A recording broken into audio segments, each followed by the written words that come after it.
Any of us have dreams that were not given to us for the purpose of accomplishing those particular dreams. And I want to share something with you that has changed my life.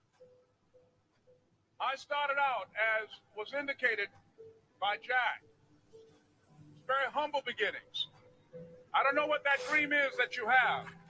I don't care how far-fetched it might appear to be. I don't care how disappointing it might have been as you've been working toward that dream. But here's what I know, that dream that you're holding in your mind, that it's possible. Let's say that together, please. Say, it's possible. See, sometimes we can't say, I can do that. But what we can say, that it's possible that I can have my dream. As we run toward it, as we work on it day in and day out. No one, ladies and gentlemen, could have convinced me when I started out just over 6 years ago, working on my dream. And I want you to think about whatever your dream is, because I was willing to take a chance. And most people won't do that.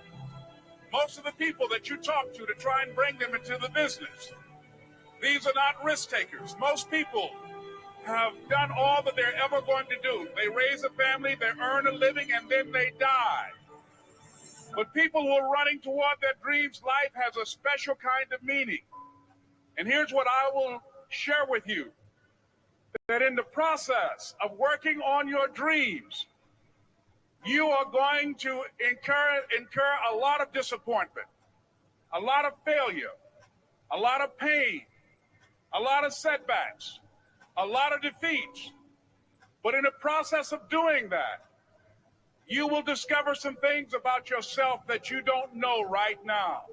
What you will realize is that you have greatness within you. What you'll realize is that you're more powerful than you can ever begin to imagine. What you will realize is that you're greater than your circumstances, that you don't have to go through life being a victim. As Jack indicated, I was born in Miami, Florida, in an area called Liberty City, in an abandoned building on a hard linoleum floor with my twin brother. We were 6 weeks of age. We were adopted.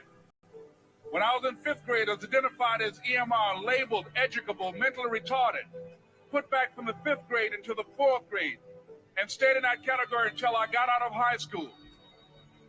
I don't have any college training, but I met a high school teacher who one day changed my life. I was waiting on another student, and when he came in, he said to me, "Young man, go to the board and write what I'm about to tell you."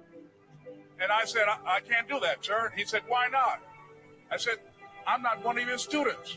He said, "It doesn't matter. Follow my directions now." I said, "I can't do that, sir." He said, "Why not?" I said, "Because I'm educable, mentally retarded." And he came from behind his desk and he looked at me. He said, "Don't ever say that again. Someone's opinion of you does not have to become your reality." And that man, Mr. Leroy Washington, did something for me. He started planting seeds in my mind that enabled me to begin to dream, as Dexter has been doing for you. And ladies and gentlemen, I started working on my dream. And most people don't work on their dreams. Why? For many years I didn't. One is because of fear. The fear of failure. What if things don't work out? And the fear of success. What if they do and I can't handle it? The other thing is that most people, ladies and gentlemen, they get comfortable. They stop growing. They stop working on themselves. They stop stretching. They stop pushing themselves. And they end up becoming very cynical about life. And they throw in the towel on themselves, and on their families, and on their dreams. And the other thing is that most people don't feel worthy. What I'm doing now, I could have been doing years ago. But because I did not have a college education, because I didn't believe in myself, because I allowed other people's opinion of me to control my destiny, I didn't act on my ideas.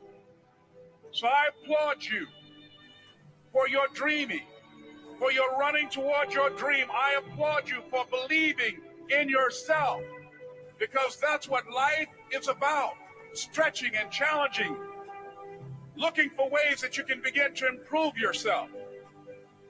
And ladies and gentlemen, as a result of stretching out, of acting on my dream, and I don't know what that dream is for you, I can tell you that it's possible.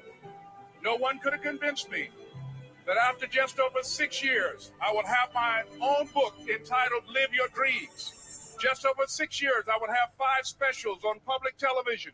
Just over 6 years, I've done motivational speaking for AT&T, Procter & Gamble, McDonald's Corporation, Xerox, IBM. Just over 6 years. I will now have my own talk show that will premiere on Monday, Labor Day. I'm saying to you, your dream is possible. Your dream is possible.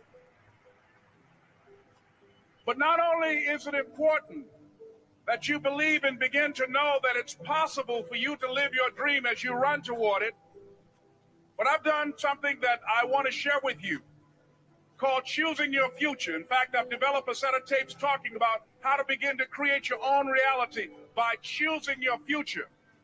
And not only is it important for you to know it's possible for you to choose your future, but it's necessary that you work on yourself, that you develop yourself.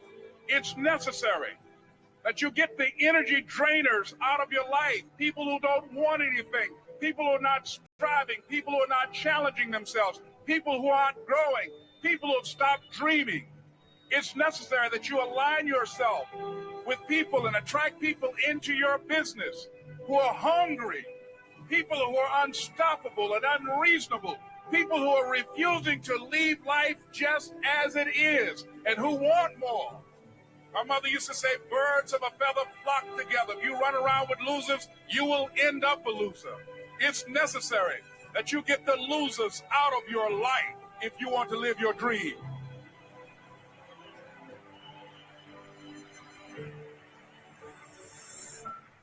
It's necessary to know that everybody won't see it, that everybody won't join you, that everybody won't have the vision.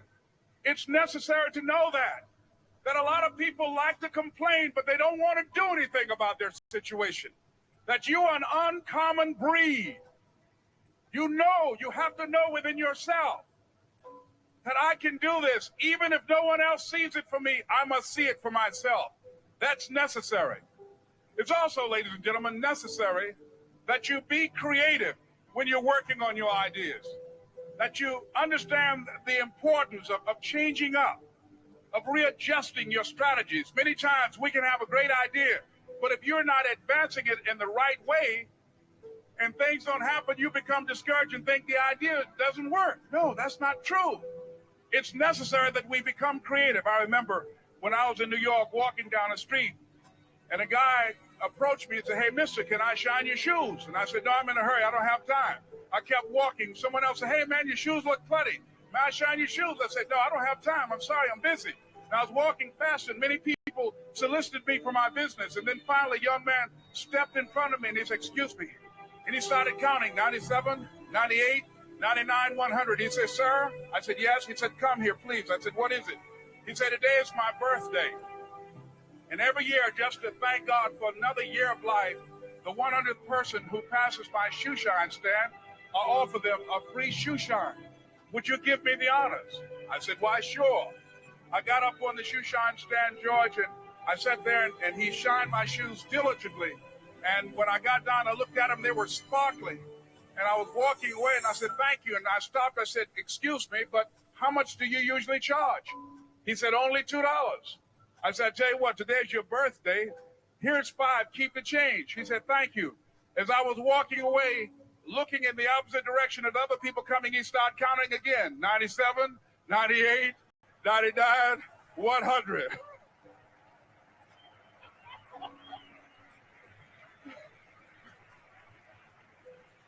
It's necessary that you be flexible, that you are always thinking of how can I improve this better. This is a customer-driven economy. It's necessary for you to always explore various ways in which you can improve the quality of service that you're providing for the people in your organization. I remember something a major company had talked about, the extra value service they were providing for their customers.